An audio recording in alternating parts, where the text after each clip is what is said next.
రకంగా జోలపాట పాడుకోవాల్సి వస్తుంది. బుడపోరగాళ్ళకు అమ్మ లాలిపాట ఎంత ముఖ్యమో ఇక ఇప్పుడు రాములు జోలపాట అంతే ముఖ్యం.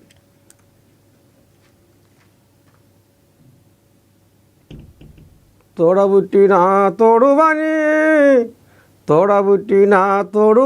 ఓ సునీత, తోడబుట్టిన తోడువని ఓ సునీత, ఏ జూబ్లీ హిల్స్ ఈ జూబ్లీ హిల్స్కు నిన్నే బలితం చేద్దాం అనుకున్నా. రేపు నా తోడబుట్టిన చెల్లె కంటే ఎక్కువ నిన్నే చూసుకుందాం అనుకున్నా. అందుకనే నా తోడబుట్టిన చెల్లెని కూడా నేను ఏదైనా కలిసినా బయటైనా మాట్లాడతలేను, మందలిస్తలేను. కానీ ఎంత పని అయిపోయా చెల్లి సునీత అని గుడ్డ నిండా నీళ్ళు తెచ్చుకొని పాపం పెద్ద మనిషి సునీత సునీత సునీత అని మరి జోలపాట వాడి ఆమెకి ఇప్పుడు నిద్ర పట్టాలిగా. మరి ఓడిపోయినాక ఎట్టుంటుంది కథ? ఉండదా బాధ? జోలాలి పాడాలి మా సునీతమ్మకు, జోలాలి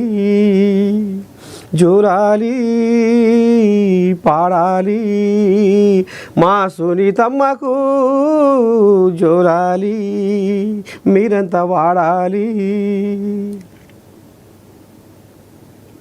ఇక పోరగాళ్ళు బుడ పోరగాళ్ళ కనుక తల్లి జోలపాట పడితే నిద్రపోయినట్టుగా ఇప్పుడు రాములు ఇటు హరీశం బాయికాడి నుంచి పెద్ద మనిషి కేశీరావు కూడా వచ్చి ఏమన్నా జోలపాట పాడితేనే ఆమెకు నిద్ర పడుతుంది, లేకపోతే ఏ కాదుగా. అగో ఆ కథ జరగబోతుంది ఇవాళ.